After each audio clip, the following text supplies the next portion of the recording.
අප වෙනුවෙන් ජීවිතේ පූජා කළ මරණය දක්වා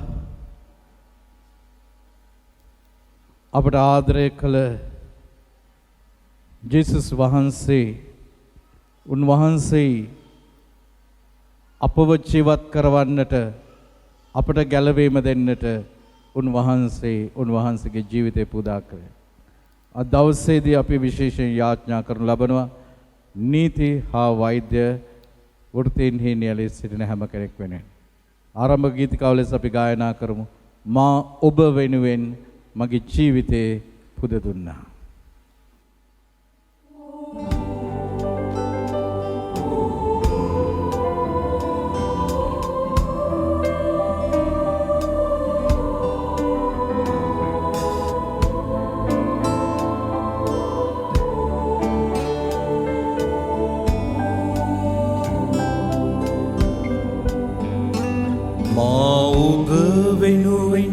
මගේ ජීවිතේ පුද දුන්නා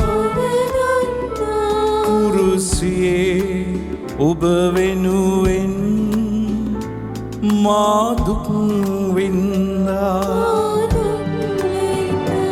ඒ ඔබට ආදරේ නිසා මා ඔබට ආදරේ නිසා මගේ ජීවිතය මා කුරුසියේ පුද දුන්නා මගේ ජීවිතය මා කුරුසියේ පුද දුන්නා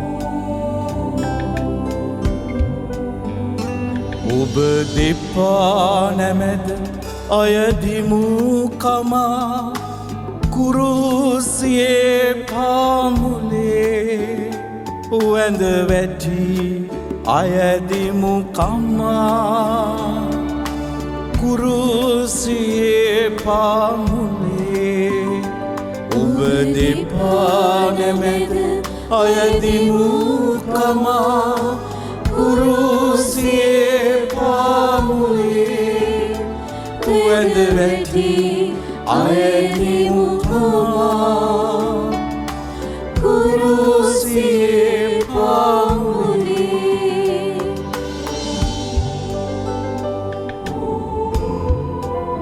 එතුමානන් නිසුවේ අපේ දුකය දරාගත්තේ අපේ පීඩාය මේවත් දඬුවම් යයි අපට සිතුනේය. එතුමානෝ තුවාල ලැබුවේ අපේ අපරාධ නිසාය. මා ඔබ වෙනුවෙන් මගේ දෑත් දෙපා සිදුරු වුණා කුරුසියේ මගේ ලය පැලිලා රුධිරය ගැලුවා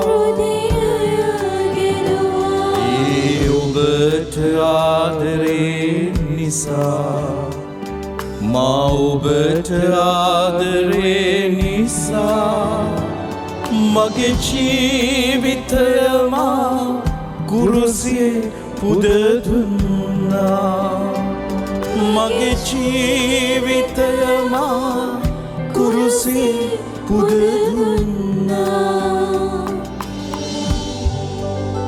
සමාවන්න ජේසුනේ ඔබ වහන්සේට විරුද්ධව ඔබට පමණක් විරුද්ධව මම පව් කළා. ඔබ වහන්සේගේ සමය නපුර කළා. ඔබ වහන්සේගේ තීන්දුව සාධාරණයි. මට සමාවන්න.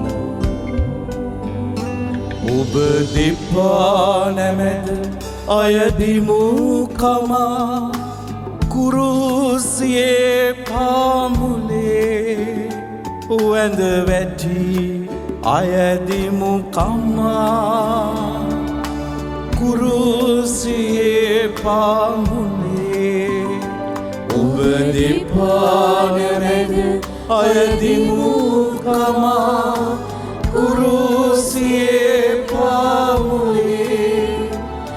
වැඳ වැටි අයදිමු තුමා කුරුසියේ පාමුලේ ඔබ දෙපා නැමෙද අයදිමු කමා කුරුසියේ පාමුලේ වැඳ වැටි අයදිමු කමා කුරුසියේ පාමුලේ. Praise the Lord. Praise the Lord. ප්‍රශංසා ප්‍රශංසා වේවා. මහිමය වේවා. මහිමය වේවා. මහිමය වේවා. මහිමය වේවා. ගීතාවලියේ 66 ස්වාමීන් වහන්සේ අපිට ප්‍රකාශ කරන මට පසු ඔබ කියන්න. ලෝවැසි සියල්ලෙනි ලෝවැසි සියල්ලෙනි දෙවිඳුන් හට දෙවිඳුන් හට ප්‍රීති ഘോഷා පවත්වන්න ප්‍රීති ഘോഷා පවත්වන්න එතුමන්ගේ කීර්තිමත් නාමයට එතුමන්ගේ කීර්තිමත් නාමයට ගී ගයන්න ගී ගයන්න දෙවිතුමන්ට දෙවිතුමන්ට මෙසේ කියන්න මෙසේ කියන්න ඔබේ ක්‍රියා ඔබේ ක්‍රියා කොපමණ කොපමණ බිය ජනකද ප්‍රිය ජනකද ඔබේ බල පරාක්‍රමය ඔබේ බල පරාක්‍රමය අති මහත්ය. අති මහත්ය. Praise the Lord. Praise the Lord. Praise the Lord. Praise the Lord. Praise the Lord. Praise the Lord. අපි ගායනා කරමු. මම නුඹ කිසිදා ගීතිකා පොතේ ගීතිකා අංක 84.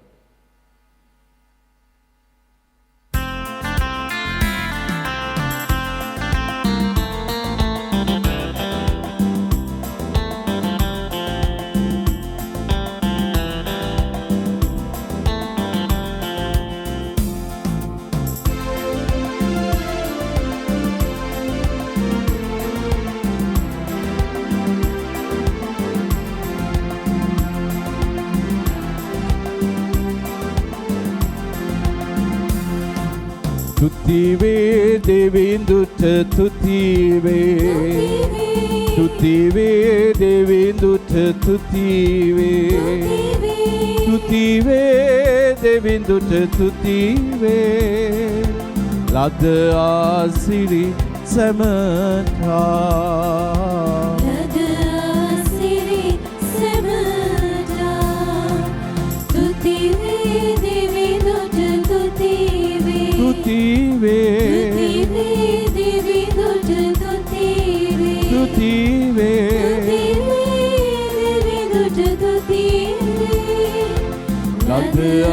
Asiri Samanta Asiri Samanta ඒ ස්වාමීන් වහන්සේගේ වචනය තුළ මේ දින හදිරිය අත්දැකීම තුළ උන්වහන්සේ අපිව දවසින් දවස ඒ දේව සම්මුඛයට අරගෙන එන්නේ අපේ ජීවිත වෙනස් කරන්නේ උන්වහන්සේට ස්තුති කියමු. जीवमान कितु समीरा अपदिरि गन्वन समीरा तुल अप बिय नेक्त किसीटा उबाई अपे कितु समीरा उबाई अपे कितु समीरा जीवमान कितु समीरा समीरा अपदिरि गन्वन समीरा समीरा तुल अप बिय नेक्त किसीरा उबाई अपे कितु समीरा उबाई अपे कितु समीरा तुतिवे देवेंदुट तुतिवे तुतिवे देवेंदुट तुतिवे तुतिवे देवेंदुट तुतिवे लद आसिरि समता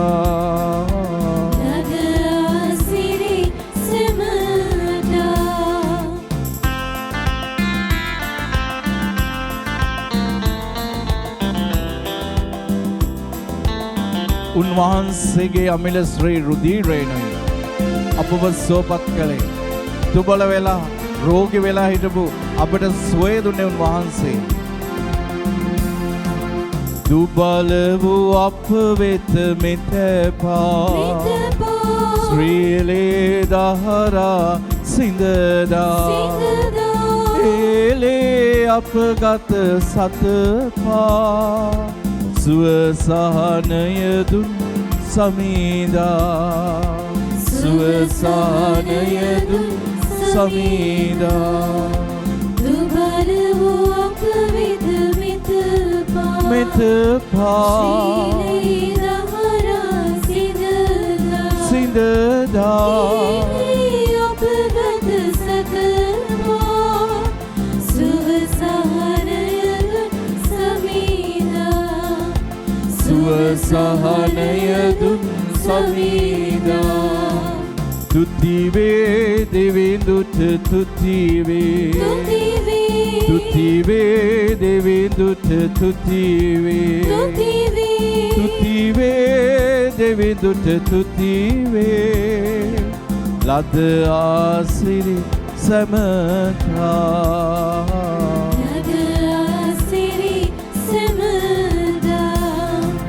තුතිවේ දෙවිඳුට තුතිවේ දෙවිඳුට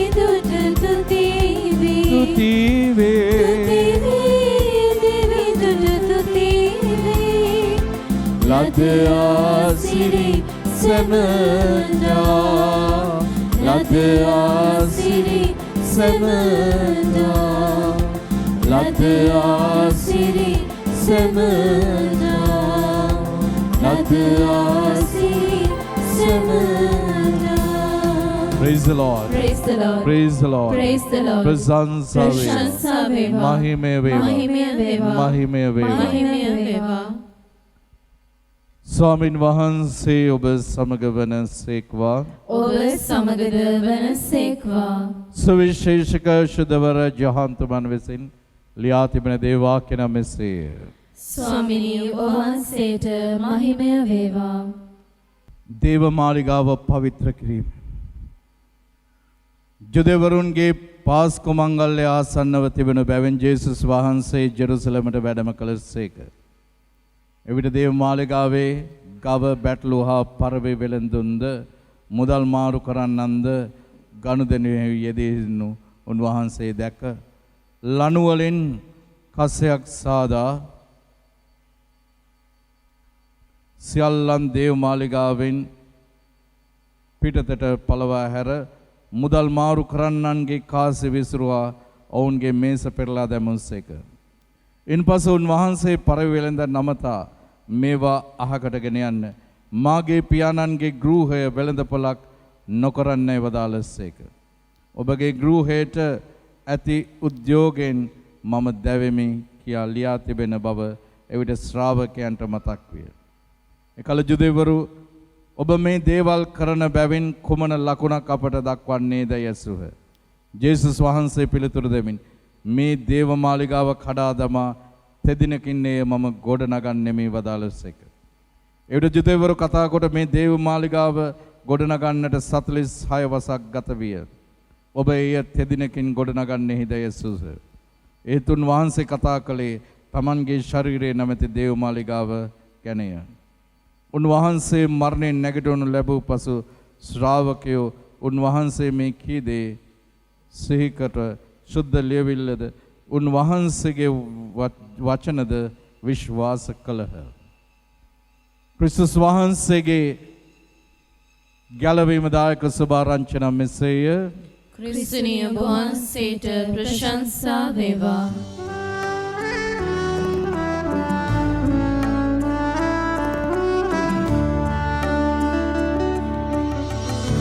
සුදත් සුරේයි ස්පර්ශ කරමින් මුවට නැගිනා සෑම වදන සිතට නැගිනා සෑම සිතුවිලි සුදත් බලයෙන් පිරීති වේවා.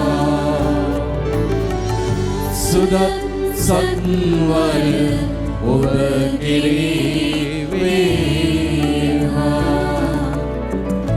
ඔබට ආශිර්වාද ලැබේවා. වාඩිවන්න. ක්‍රිස්තුස් වහන්සේ තුල මා ප්‍රේමවන්ත සහෝදර සහෝදරීනි,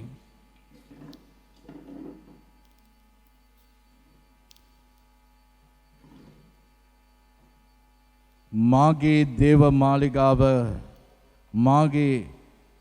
මාලිගාව ගැන මම උද්‍යෝගයෙන් දැවෙමි. මා ප්‍රේමවන්ත සහෝදර සහෝදරයනි, දේව මාලිගාවක් කියලා කියන්නේ දෙවියන් වහන්සේව හමුවන තැන. ජේසුස් වහන්සේව හමුවන තැන. ඒ සුද්ධ ස්ථානයක්. එහි සුද්ධත්වය කෙලසෙන්නේ කුමකින්ද? එය දෙවියන් වහන්සේට හිමි නමස්කාරය, ගෞරවය, ප්‍රශංසාව, මහිමය කඩාකප්පල් කිරීම.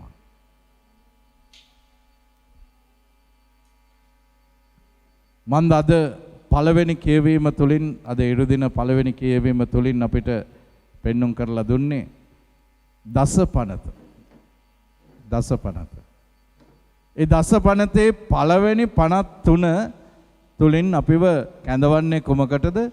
දෙවියන් වහන්සේට ප්‍රේම කරන්නට, ආදරය කරන්නට, උන්වහන්සේට ගෞරව කරන්නට, උන්වහන්සේට නමස්කාර කරන්නට.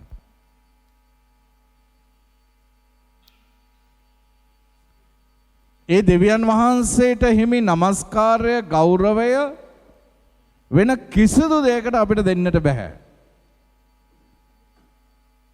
අද ගොඩක් කතෝලික සභාවට එල්ල වෙන අභියෝගයක් තමයි, විවේචනයක් තමයි මේ සාන්තුවරෙන්ට වන්දනාමාන කරනවා කියලා. ඒක වැරදි. සාන්තුවරෙන්ට වන්දනාමාන කරනවා නම් ඒක වැරදි. අපේ සාන්තුවරෙන්ට, සුද්ධවන්තයින්ට ගරු කිරීමක් කරන්න. ඒ නිසා තමයි අපි සාන්තුවරෙන් ඉදිරියේ අපි කියන්නේ මොකද්ද? අප නිසා යාඥා කරන්න කියලා. දෙවියන් වහන්සේ ඉදිරියේ අප නිසා යාඥා කරන, අප නිසා මැදිහත් වෙන්න. අපි දෙවියන්ට සුද්ධෝත්‍රීත්වයට අපි කියන්නේ කවදාත් අප නිසා යාඥා කරන්න කියලා. අපි කියන්නේ අපට කරුණා කරන්න, අපට දයා කරන්න, අපට කරුණා කරන්න. මොකද සුද්ධවන්තයොත් දෙවියන් වහන්සේ ඉදිරියේ අප වෙනුවෙන් අයදිනවා. එනිසායි මා ප්‍රේමවන්ත සහෝදර සහෝදරීනි, මේ 50 53 නුඹේ මුළු සිතින්ද, නුඹේ මුළු බුද්ධියෙන්ද, නුඹේ මුළු වීරයෙන්ද නුඹේ දෙවි ස්වාමින් වහන්සේට සේවය කරන්න, ප්‍රේම කරන්න. ද්විතීය නීති සංග්‍රහයේ ඉදිරිපත් කළේයි. දැන් බලන්න ඊට පස්සේ තියෙන්නේ මොකද්ද? 4 වෙනි පනතෙන් අපිට කියන්නේ පැහැදිලි ලෙසම දෙමව්පියන්ට සංග්‍රහ කරන්න, දෙමව්පියන් ගැන සොයා බලන්න, ඒ අයට ගෞරව කරන්න. දැන් මේ දෙවියන්ට වන්දනාමාන නමස්කාර කරලා ඊළඟට පෙළගස්සලා තියෙන දෙමව්පියෝ. මන්ද දෙමව්පියෝ තමයි අපි මෙලව දකින දෙවියන් කියලා අපි කියන්නේ. දෙවියන් ගැන අපිට, ජේසු ගැන, දෙවියෝ ගැන අපිට විශ්වාසයක්, ආදරයක්, ගෞරවයක්, භක්තියක් ඇති කරන්න දෙමව්පියන්. නමුත් අද දකිනවා අපි මේ දෙමව්පියන්ට ගෞරව කිරීම, දෙමව්පියන්ව සැලකීම අද හුඟක් දරුවන්ට ලොකු වදයක් වෙලා තියෙනවා.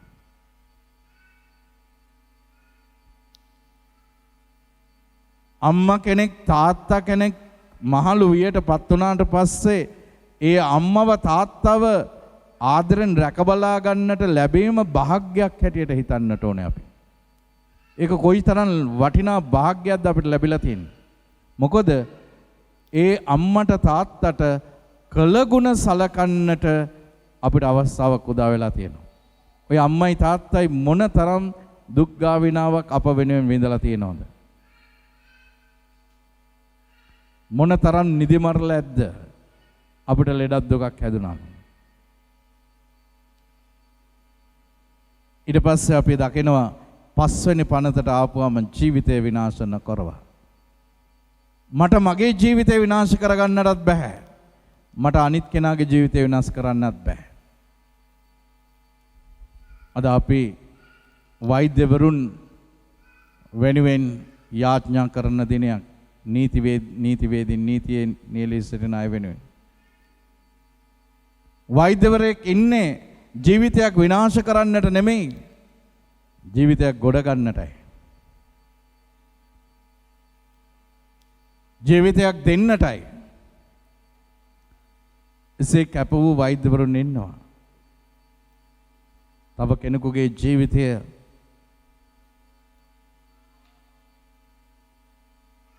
සමහර විට ඒ වෛද්‍ය වෘත්තියේ නියැලී සිටින හැම කෙනෙක්ම වෛද්‍යවරු වෙන්නට පුළුවන්, රෝහල් සංගමය වෙන්නට පුළුවන්, හෙදියන් වෙන්නට පුළුවන්. ඒ සෑම කෙනෙක්ම ඒ තමුන්ට පැවරෙන ඊ타ත්ම සුළු කාර්යයක් වෙන්නට පුළුවන්. හැබැයි ඒ කාර්යය හදවතින්ම කරන්නට ඕන.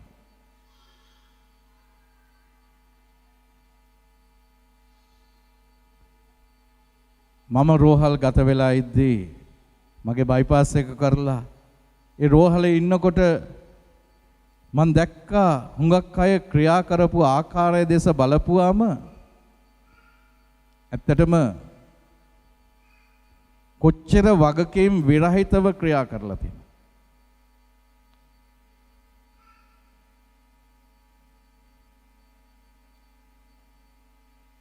මාව බයිපාස් කරන්නට මං ඉස්සෙල්ලාම හાર્ට් කමාන්ඩ් සෙන්ටර් එකේ හිටියේ. හાર્ට් කමාන්ඩ් සෙන්ටර් කියලා කියන්නේ ජීවිතයත් මරණයත් අතර සටනක ඉන්න තැනක්. ඉතින් එතනදී මාව දැන් ශල්‍ය කර්මයට ඉස්සෙල්ලා වාට්ටුවකට දාද්දී ඒ වෛද්‍යවරයාට මම කිව්වා, is it okay if I point out certain mistakes I have experienced right throughout my stay? ඒ වෛද්‍යවරයා කිව්වා okay. මං කිව්වා I had 3 sleepless nights. මට රාත්‍රී 3ක් නිින්ද ගියේ නෑ මට. Because of this cardiac monitor. මේ මොනිටර් එක නාද කරනවා ඒක එලාම් එක සද්ද ඇහෙනවා රැලි වෙනකන්.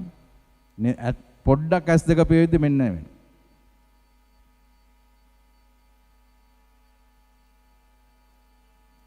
මං ඇහුවා why is this? උත්තරයක් දුන්නේ නැහැ. මං කිව්වා there are 2 reasons for it. Something wrong in the patient and something wrong in the machine. එක්කෝ ලෙඩාගේ මොන හරි දුර්වලකමක් නිසා තමයි මේක නාද වෙන්නේ. එහෙමත් නැත්නම් මේ මැෂින් එකේ දෝෂයක් නිසා.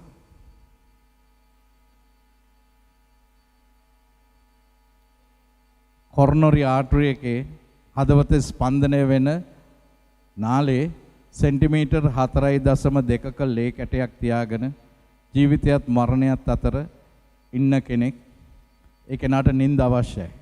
නිින්ද නැති වුණාම ප්‍රෙෂර් එක වැඩි වෙනවා. ප්‍රෙෂර් එක වැඩි වුණාම තව ගොඩක් දේවල් ඇති වෙනවා. ඉතින් පස්සේ මම වෛද්‍යවරයාට කිව්වා there's something wrong in this machine. මේ මැෂින් එකේ අඩුපාඩුවක් තියෙනවා කිව්වා. You have not connected the electrodes properly.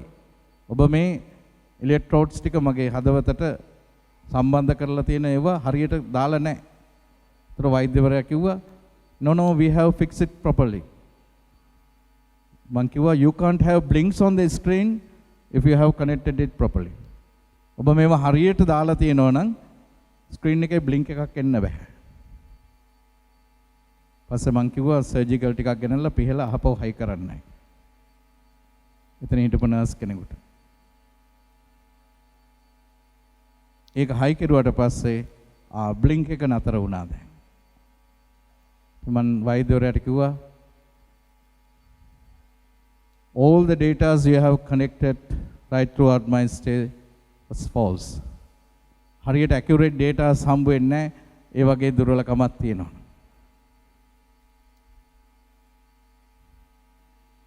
ඊට පස්සේ මං කිව්වා very important line is missing in this cardiac monitor. මේකේ එක ෆන්ක්ෂන් එකක් දාලා නැහැ. පස්සේ අහුවා මොකද්ද කියලා මං කිව්වා there's a function called arrow line.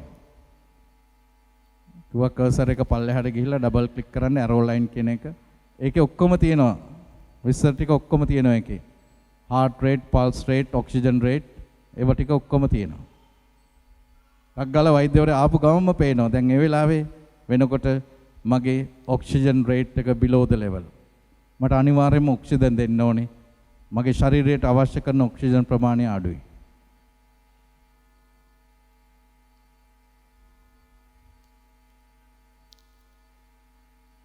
මම කොහොම මේකේ තව ෆන්ක්ෂන්ස් තියෙනවා. මොකද මාගලක් වගේ දිග කොළ තියාකට ලියන ඔක්කොම නර්ස්ලා එක්කෙනෙක්වත් ඇවිල්ලා මේවා බැලුවේ නැහැ.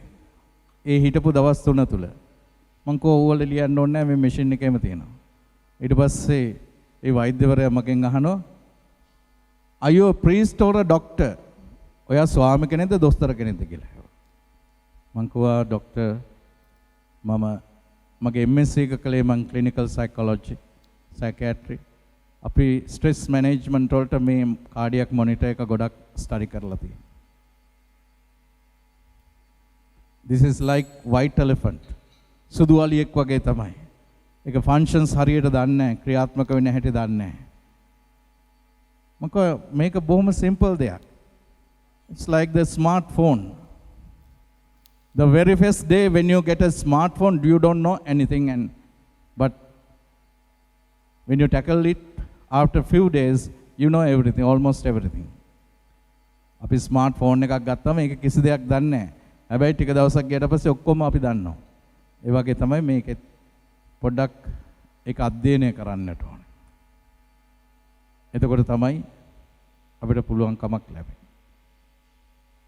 සමහර විට ඒ ක්ෂේත්‍රය තුල දැන් මල් ළඟට ආශිර්වාද කරගන්නට අනන්ත අප්‍රමාණව ඇවිල්ලා තියෙනවා. බේත් විෂ වෙච්ච අය, වැරදි එන්නතක් දුන්නු අය.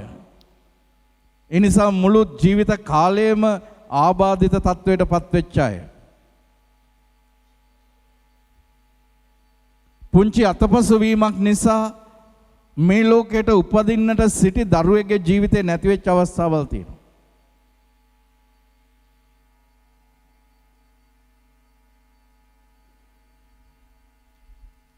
අනේ නිසා මේ කාර්ය දේව කාර්යයක්.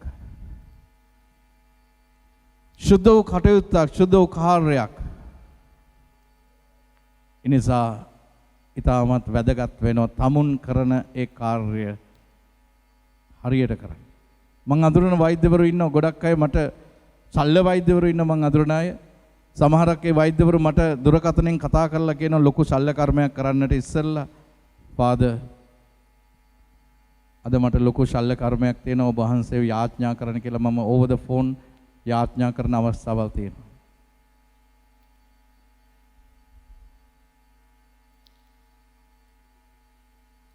මන්ද ඒ කාර්ය අපේ හදවතින්ම කරද්දී තමයි දෙවියන් වහන්සේගේ වරප්‍රසාදයත් අපිට ලැබෙන්නේ.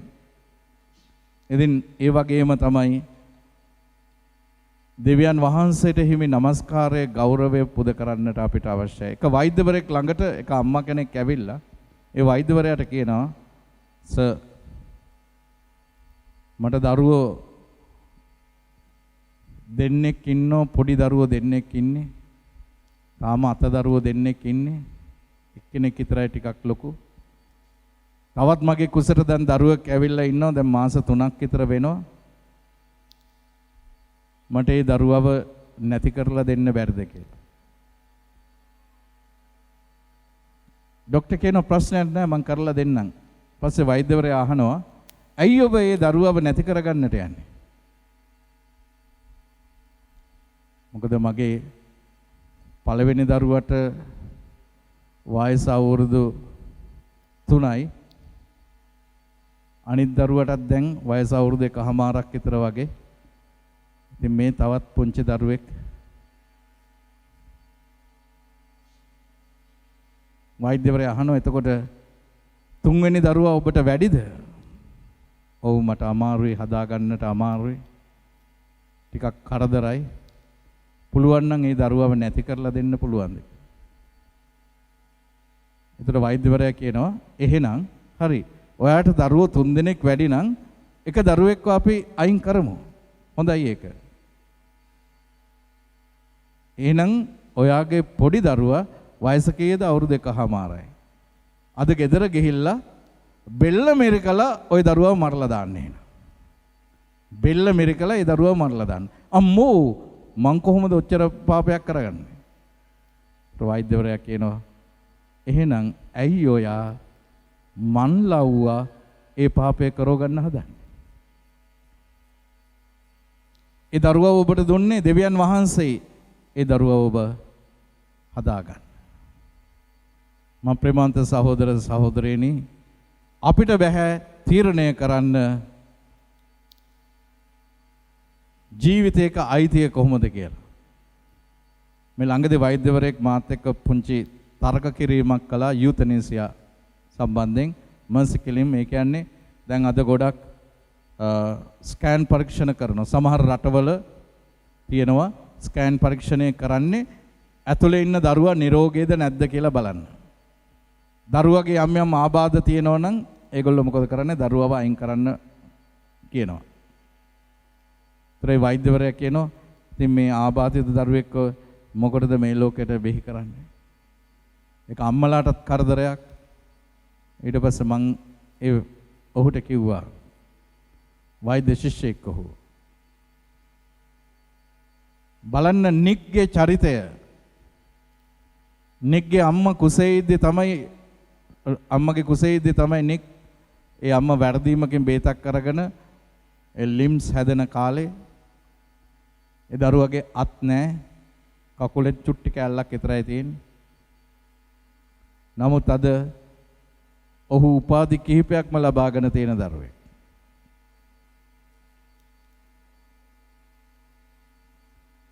One of the best motivational speaker in the world. ඔහු කරන දේවල් මේ අතපය තියන අයටවත් කරන්න බෑ. බැරි වෙලත් ඒ දරුවව අයින් කළා නම් මොකද සිදු වෙන්නේ? එවැනි ආබාධ ජයගත්ත දරුවෝ කොච්චර ඉන්නවද? දැන් මාක්ස්රි ආයතනයේ දුලාංජලි දුව ඒකේ ඉන්නව ගොඩක් ඒ වගේ දරුවෝ. අපිට ඒක තීරණය කරන්න බෑ ජීවිතයක් සම්බන්ධයෙන්. අද අපි දකිනවා අද නිතරම අහන්නට කරන්නට තියෙන දේවල් තමයි ජීවිත විනාශ කිරීම, තමුන්ගේ ජීවිත විනාශ කිරීම, අනිත් අයගේ ජීවිත විනාශ කිරීම. මං කියන්න ඕනේ මේ දවස්වල නිතරම පුවත්පත්වල සමාජ මාධ්‍යවල නිතරම දකින්න ලැබෙන දේවල්. අද බහුතරයක්ම තියෙන්නේ සීවිදි නසා ගැනීම, බෙල්ල වැළදා ගැනීම. මේ තරුණ දුවලා පුතාලා අද මේ තත්ත්වයටපත් වෙලා තියෙනවා. මම ඕකට හේතු තව එක දවසක මම වෙනම කොටසක් අරගෙන මම ගන්නව මාතෘකාවක්. ඒ තමයි ෆ්‍රස්ට්‍රේෂන්ස් කියන මාතෘකාව. ඒ කියන්නේ ඉච්ඡා බංගත්වයට පත්වීම තුළ මෙවැනි තත්ත්වයන්ට පත්වීම.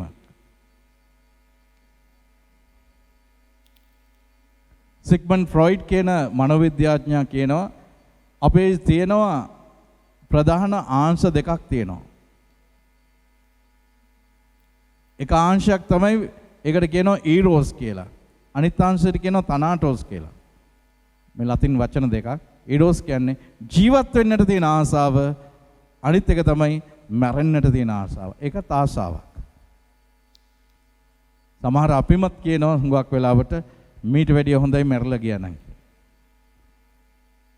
සමහර අවස්ථාවලදී අපි මනසෙන් දුර්වල වෙලා ඇද වැටුනම මේ සිතුවිල්ල ක්‍රියාවට භාජනය වෙනවා.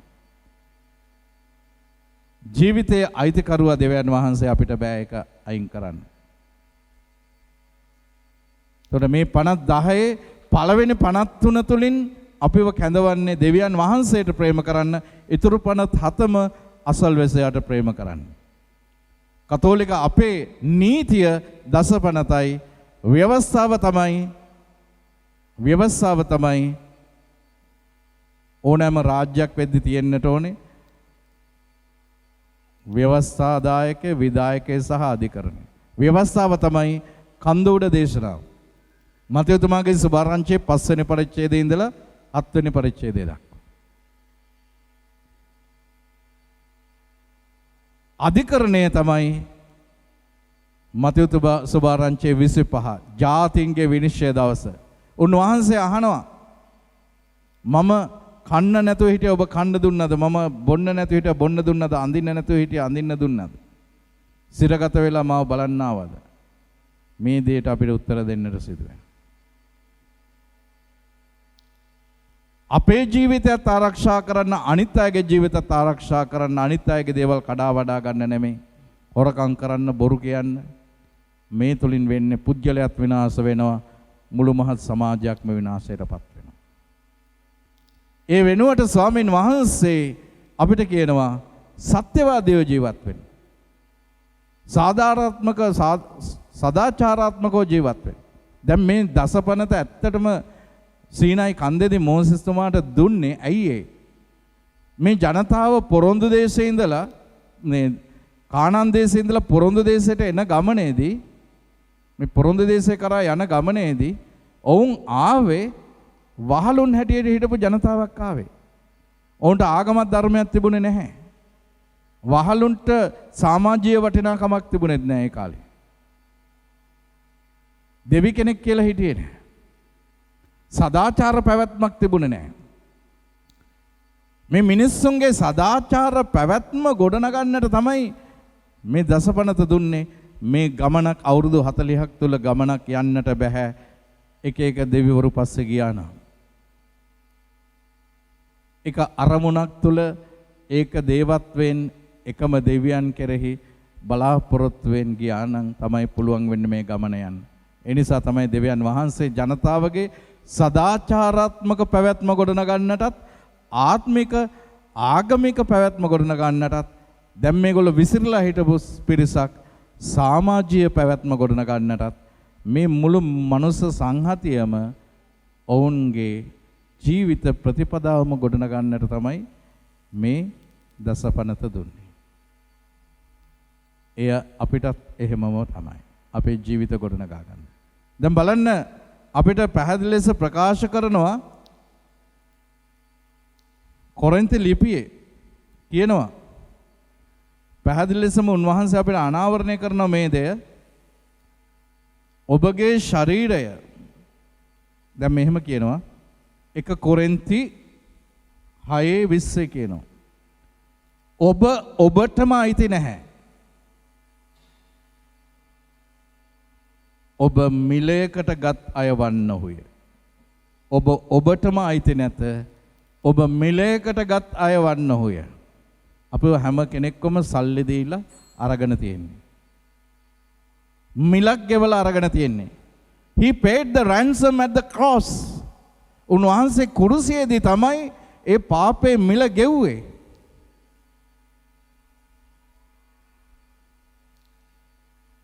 මන්ද ආදි මව්පියන් කරපු පාපේ මිල පොළි වෙලා විශාල පොලියක් එක්ක තිබුණේ. So he paid the ransom at the cross to free us. එතකොට ඔබ මිලයකට ගත් අය වන්නහුය. ඊට පස්සේ කියනවා එබැවින් ඔබගේ ශරීරය ශුද්ධාත්මයන් වහන්සේ වාසය කරන මන්දිරයක්. ඔබගේ ශරීරය ශුද්ධාත්මයන් වහන්සේ වාසය කරන මන්දිරයක් බව ඔබ දන්නේ නැද්ද කියලා අහනවා.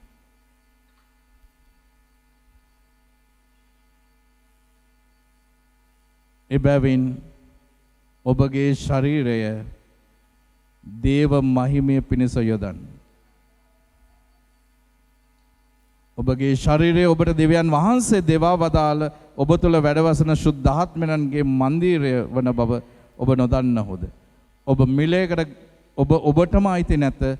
ඔබ මිලයකට ගත් අය වන්නහුය. එබැවින් ඔබගේ ශරීර දේව මහිමය පිණිස යොදවන්න. දැන් මට අයිති නැහැලු. එහෙනම් මං කොහොමද මගේ ජීවිතේ නැති කරන්නේ? මට අයිති නැති දෙයක් මට නැති කරන්නට බෑ. මම මට අයිති නෑ. මොකද මගේ අයිතිය උන්වහන්සේ අරගෙන තියෙන්නේ, මිලක් ගෙවලා, ලොකු මිලක් ගෙවලා අරගෙන තියෙන්නේ. ඒ නිසා මට මාව නැති කරන්නත් බෑ, මට තව කෙනෙක්ව නැති කරන්නත් බෑ. ඒක තමයි දේවාන. ඒ නිසා මම ප්‍රේමන්ත සහෝදර සහෝදරයනි, මේ ශුද්ධාත්මයන් වාසය කරන මන්දිරයක් මගේ ජීවිතය. දැන් ජේසුස් වහන්සේ කියනවා මේ දේව මන්දිරය අපවිත්‍ර කරන්නට එපා. මගේ ශරීරයත් ශුද්ධාත්මයන් වහන්සේ වාසය කරන මන්දිරයක්. මුල් ලගුණ පව් හතෙන් මගේ ශරීරය සුද්ධත්වයේ කෙලෙසෙන්නට පුළුවන්. ඉසිකෝ මාන්නෙන්, ඊර්ෂ්‍යාව, ක්‍රෝධයෙන්, මාන්නෙන්, වෛරයෙන්, පලිගැනීමෙන් මගේ මේ ශුද්ධාත්මයන් වහන්සේගේ මන්දිරය විනාශ වෙන්නට පුළුවන්. එසේනම් අපි සප්‍රසාදේ ජීවමාන ස්වාමින් වහන්සේව අප මැදට කැඳවා ගනිමු. මන්ද උන්වහන්සේගේ ශරීරය, උන්වහන්සේ ඒ අයිතිය අපිට පවරලා දුන්නා. ඒ අයිතිය අපිට පවරලා දුන්නේ මොකටද? අපිව ජීවත් කරවන්නට. එක්කෙනෙක් ජීවිතේ නැති කරගත්තා, බොහෝ අයගේ ජීවිත ඇති කර දෙන්න. අන්න ඒ නිසා අපි සප්‍රසාදේ ජීවමාන ස්වාමින් වහන්සේට බාර කරමු. උන්වහන්සේගේම දෑතට බාර දෙමු. අපි සියල්ල කරන්නට පුළුවන් ස්වාමින් වහන්සේට අපි බාර කරන්නට යන්නේ. අපි කියමු, ජේසුනේ මම ඔබ වහන්සේ වෙතට ආවා. මගේ ජීවිතේ දුක කියන්න, මගේ වේදනාව කියන්න, මට හැම දෙයක්ම කියන්නට තියෙන තැන තමයි මේ දේව මාලිගාව. මට අඬන්නට තියෙන තැන මෙතන. මට සිනා වෙන්නට තියෙන තැන මෙතන. මගේ දුක වේදනාව කියන්න, මගේ සතුට ප්‍රීතිය කියන්නට තියෙන තැන මෙතනයි. එය සුද්ධ වූ රැක ගනිමු අපි. අපි අඳින ඇඳුම පැළඳුමෙන්, අපි කතා කරන වචන තුලින්, දේවස්ථානය තුල අපි හැසිරෙන ආකාරයෙන් ඒ උන්වහන්සේට එහිමි নমස්කාරය, ගෞරවය පුද කර සිටිමු.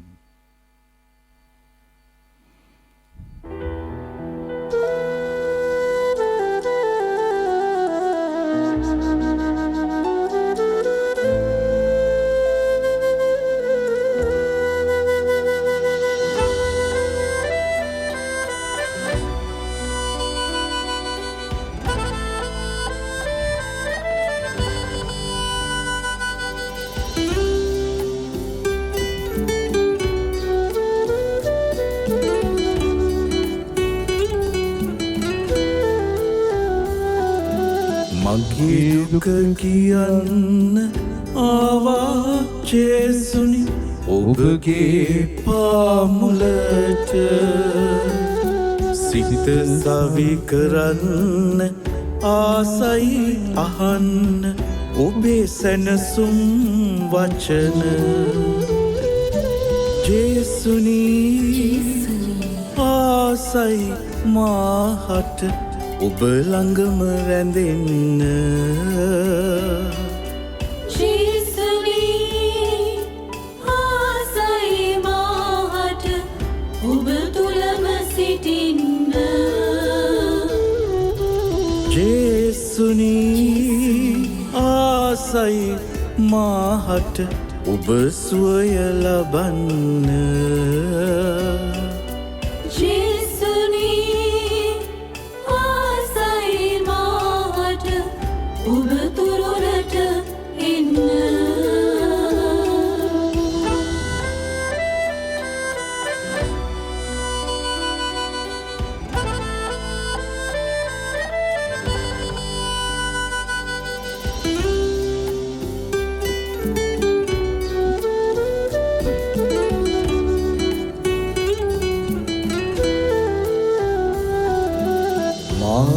සිත දුබලයි හදවත සසලයි සිත එක තැන නොරැඳේ. බිඳුවක් අසන්න ආදර ජේසුනි ඇයි මා දුබල වුනේ. ජේසුනි ආසයි මාහට ඔබ ළඟම රැඳෙන්න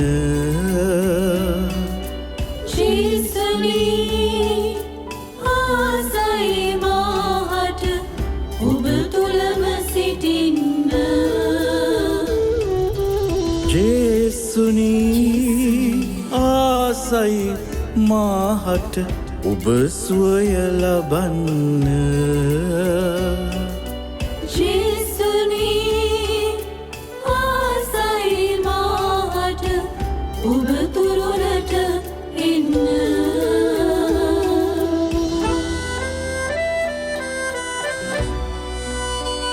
අහසේ විහඟුන් සතපන උන්වහන්සේ අප දෙස නොබලා ඉන්නේ නැහැ. රාජාලිය තම පැටවුන් ආරක්ෂා කරනවා වගේ උන්වහන්සේ ඔබ මාව ආරක්ෂා කරනවා. අහසේ විහඟුන් සතපන දෙවිඳුන් මා දෙස බලනු ඇති රාජාලියා තම පැටවු රකින්නසේ ඔබ මා රකින්නු ඇති ජේසුනි ආසයි මාහට ඔබ ළඟම රැඳෙන්න ජේසුනි ආසයි මාහට ඔබ තුලම සිටින්න ජේසුනි ආසයි මාහට ඔබ සුවය ලබන්න ජේසුනි ආසයි මාහට ඔබ තුරුලට එන්න ආසයි ජේසුනි ඔබ වහන්සේ ළඟට එන්න, ඔබ වහන්සේගේ මැදුරට එන්න, ඔබ වහන්සේගේ ඇසුරට එන්න, ඔබ වහන්සේගේ සුවය ලබන්න, ඔබ වහන්සේගෙන් ශක්තිය ලබන්න, ඔබ වහන්සේගේ ජීවිතය ලබන්න ආසයි.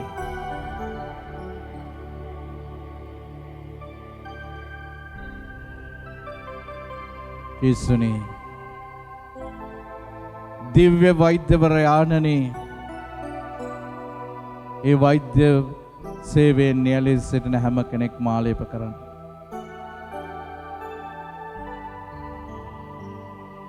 අද මේ COVID-19 මේ කොරෝනා වෛරසය නිසා අද හුඟක් වෛද්‍යවරු තම ජීවිතය පවා පරදුවට තබලා කටයුතු කරන්න. ඒ අයට කියලා සැනසීමක් නැහැ, නිදහසක් නැහැ. සමහර විට ඒ ඇඳුම් කට්ටලේ ඇඳගෙන පැය ගණනාවක් ඉන්නට වෙනවා. ඇතුලේ තැම්බෙනවා. එහෙව් රෝගීන් එක්ක කටයුතු කරන වෛද්‍යවරුන්ට නිවෙස් කරා යන්න බෑ. හැමදාම නිරෝධායන වෙලා ඉන්නට වෙන්නේ.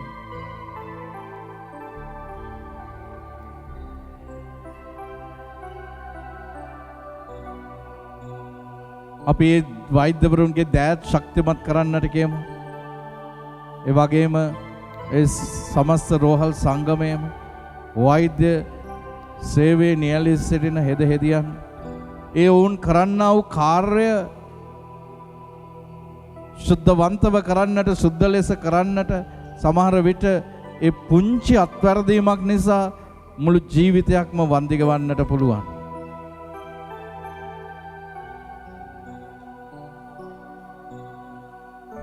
වැරදි නිගමනයක්, වැරදි තීන්දුවක් දුන්නොතින්, වැරදි බෙහෙතක් දුන්නොතින්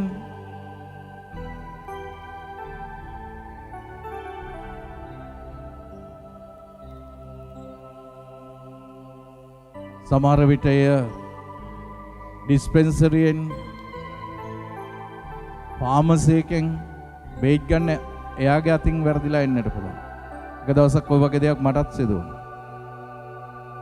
වෛද්‍යතුමා ලියලා තිබුණ එක බේතක්.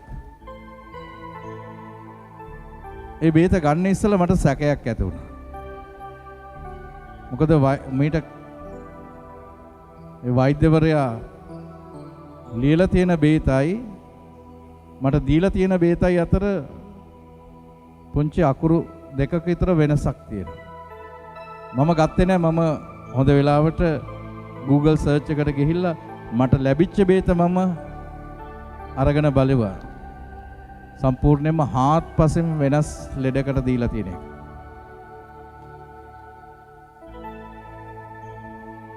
කාන්තාවකට දරුවන් ලැබුණට පස්සේ දෙන බේතත් තමයි මට දීලා තියෙන්නේ. ඊපස්සේ මම වෛද්‍යවරයාට ගිහිල්ලා කිව්වා, "Doctor, is this the drugs you have prescribed?" ඊපස්සේ කිව්වා, "නෑ මේක නෙමෙයි. පොඩි මිස්ටේක් එකක් වෙලා තියෙන්නේ." ඊට පස්සේ කිව්වා, "ෆාදර් මාර කෙනෙක් නොයා. ඔයා හොඳ වෙලාවට මේක බැලුවේ." ඊපස්සේ මම ෆාමසි එකට ගිහිල්ලා දුන්නම අනේ සමා වෙන්න very sorry.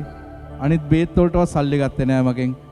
very sorry කිව්වා. මං කිව්වා sorry තමයි ගිහිල්ලා මේක බිව්වනම් මොකද වෙන්නේ? මට sorry තමයි.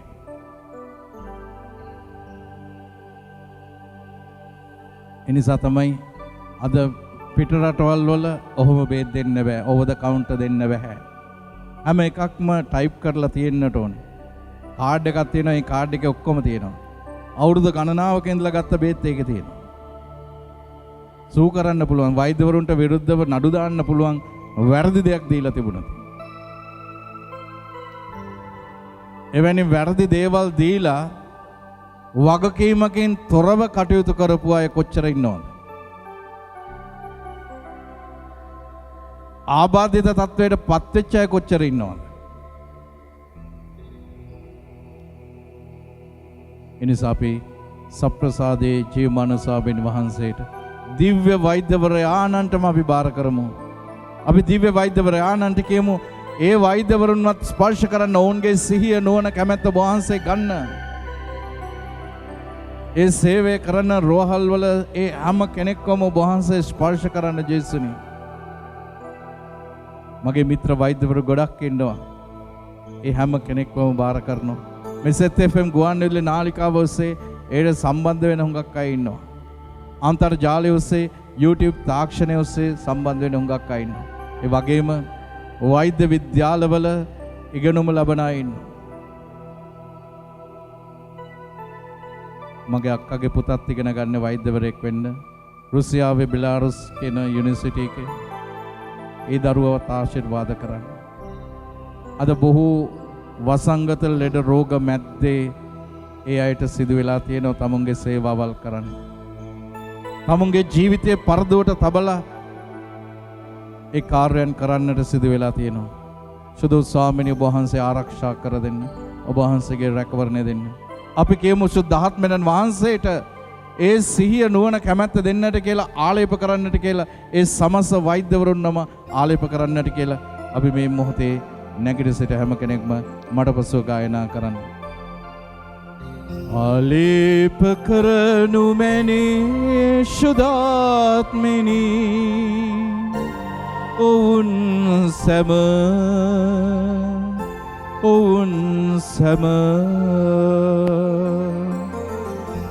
ආලේප කරනු මැනේ සුද්ධාත්මනි ඔවුන් සැම ඒ වගේම වෛද්‍ය වෘත්තියේ නිලි සිටින අයත් රෝගී බවට පත් වෙලා තියෙනවා. මේ ආසාදනයට ගොදුරු වෙලා මේ වෛරසයට ගොදුරු වෙච්ච අය ඉන්නවා. විවිධ ලෙඩ රෝග තිබුණත් ඒ අයට කියලා නිවාඩුවක් නැහැ.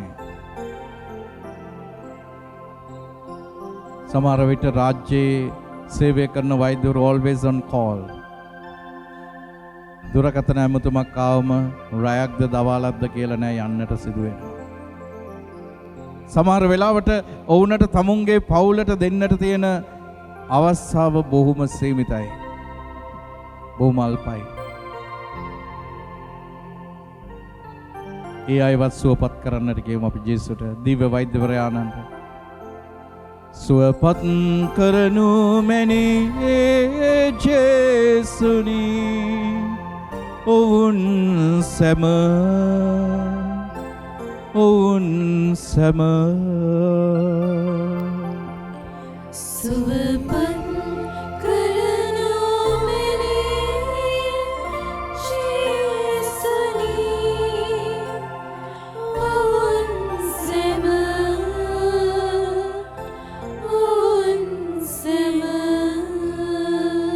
අද මේ ලෝකේ ලොකුම මාෆියාව ක්‍රියාත්මක වෙන්නේ එතනයි. වෛද්‍ය ක්ෂේත්‍රය තුලයි. ලෙඩ වෙච්ච අයව තවත් ලෙඩ කරන මේවා ඔක්කොම එකට එකක් සම්බන්ධ වෙලා තියෙනවා.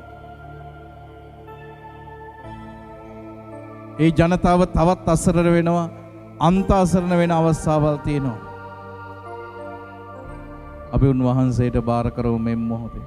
විශේෂයෙන්ම මේ මොහොතේ අපි බාර කරමු ඉතා අසාධ්‍ය තත්වයේ සිටින තාත්තා කෙනෙක්, රෝහල්ගත වෙ සිටින තාත්තා කෙනෙක් වෙනුවෙන්. මේ මොහොත වන විට රෝහල් වල සේවය කරන අය, දැඩි සත්කාර ඒකකවල නැවතී සිටින අය, ප්‍රතිකාර ලබන අය, දියවැඩියා රෝගීන්, ආතරයිටිස්, වෙරිකෝස් වෙන්ස්, ගැස්ට්‍රයිටිස්, සෙලුලයිටිස් වැනි රෝගවලින් පීඩා විඳින අය,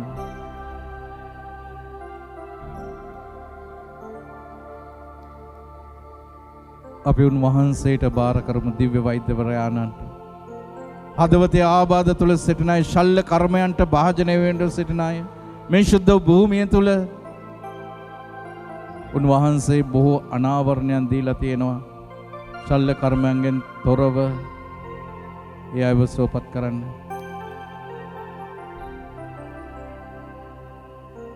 උන්වහන්සේ බොහෝ ලෙඩ රෝග අනාවරණය කරලා දීලා තියෙනවා ශුද්ධ කුරුසිය තුල. ඒවා හරියට නිවැරදිව සොයාගෙන ඒට නිවැරදි ප්‍රතිකාර කරන්නට හැබැයි අපි වහන්සේගේම දෑතේ තබනවා. ශරීරයේ විවිධ ස්ථානයන්හි පිළිකාවන් හටගෙන තිබෙන අය, පිළිකාව නැතයි වෛද්‍යවරු සැක පහල කර තිබෙන අය, ඇට මිදුළු වල පිළිකාවකින් පෙළෙන කෙනෙක්, පාකින්සන් රෝගයෙන් පෙළෙන පියතුමෙක්, මවක් වෙනුවෙන් අපි ආඥා කරමු. ආර්ථික තත්ත්වයේ බිඳ වැටිලා අන්ත අසරණ වෙලා තියෙන අය, බොහෝ රටවල අය YouTube හරහා විශාල පිරිසක් දැන් කතා කරනවා. ඒ අයගේ දුක් අඳෝනාවල් කියනවා, ඒ අසරණකම් කියනවා.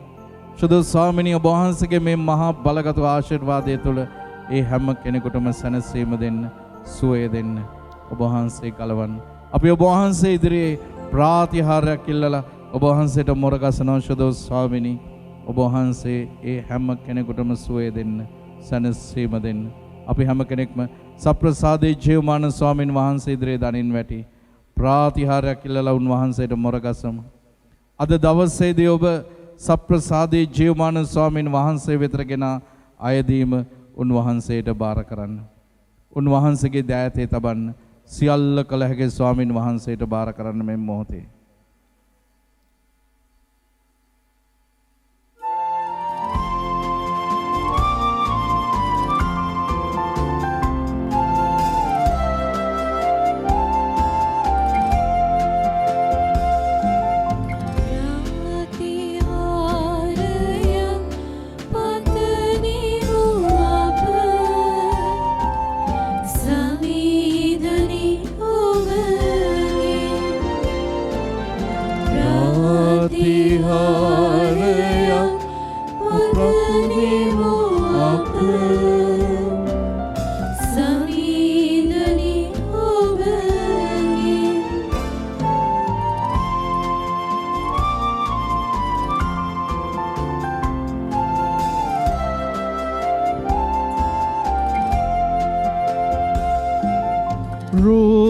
දුක් පියදුරලා වසංගතද වනසා සුව සහනය ලැබ දෙන ලෙස ඉහලින් නොබේ අභිමතය පතා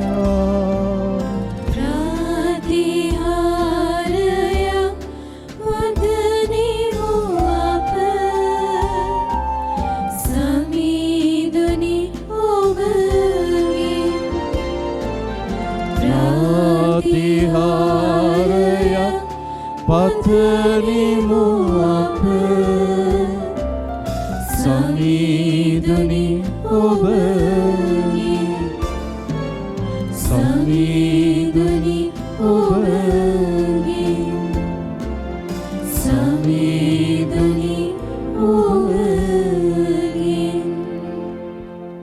උන්වහන්සේ ස්වර්ගෙන් පූපය වුණට දෙබව දාලසේක. සෑම ප්‍රබෝධයක් මේ අඩංගු වී ඇත්තේය. යාඥා කරම්හ. ප්‍රියක මහෝත්තම දෙවී පියාණනි, ඔබ වහන්සේ දිවා කාලයේ වලාකුළක් මෙන්ද රාත්‍රී කාලයේ ගිනිටබක් මෙන්ද වැඩ සිටමින් ඔබ වහන්සේගේ ජනතාව සෑම විපතකින්මද සෑම ව්‍යසනයකින්මද වසංගත හා ලෙඩ රෝග වලින් රැකගත්තාසේ අපවද රැකදුන මැනව.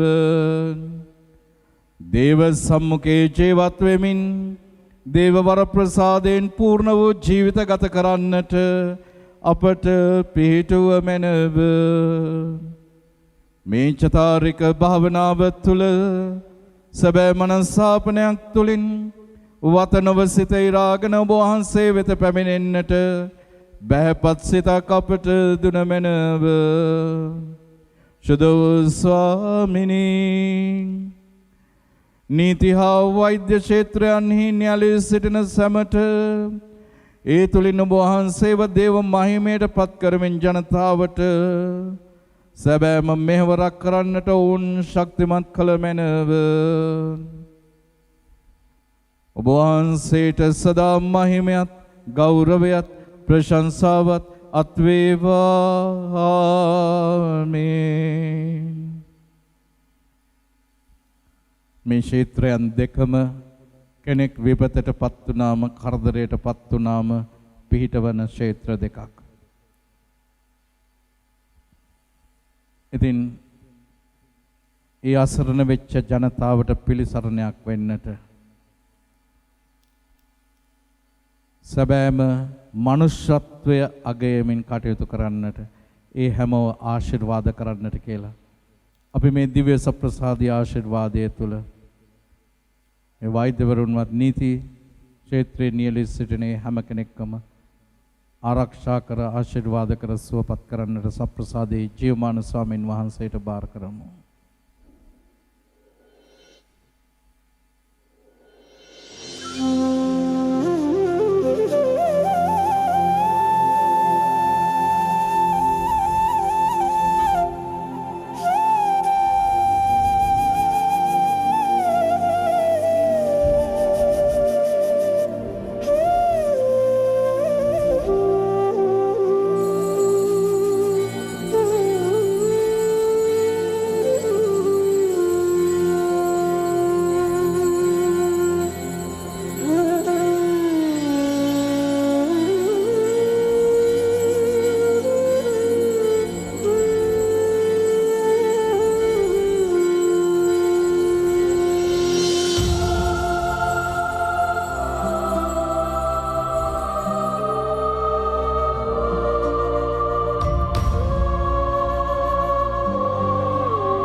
කුරුසියෙන් ගැලූ රුධිරයයි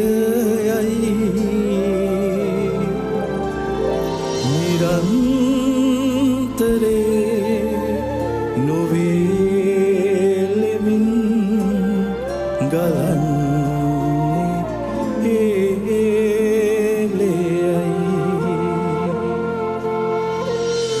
කල්වාරි කන්ද පාමුල උන්වහන්සේගේ දේහෙන් කඩා හැරුණා වූ ඒ අමිල ශ්‍රී රුධිරය අපේ ගතේ අපේ සිතේ සෑම තුවාලයක්ම සුවපත් කරමින් අපව බලගත කරන්නා වූ ශුද්ධ ස්වාමිනී, ඔබ වහන්සේගේම අමිල ශ්‍රී රුධිරයෙන් අපව දෝණය කොට අපව සුවපත් කළ මැනව.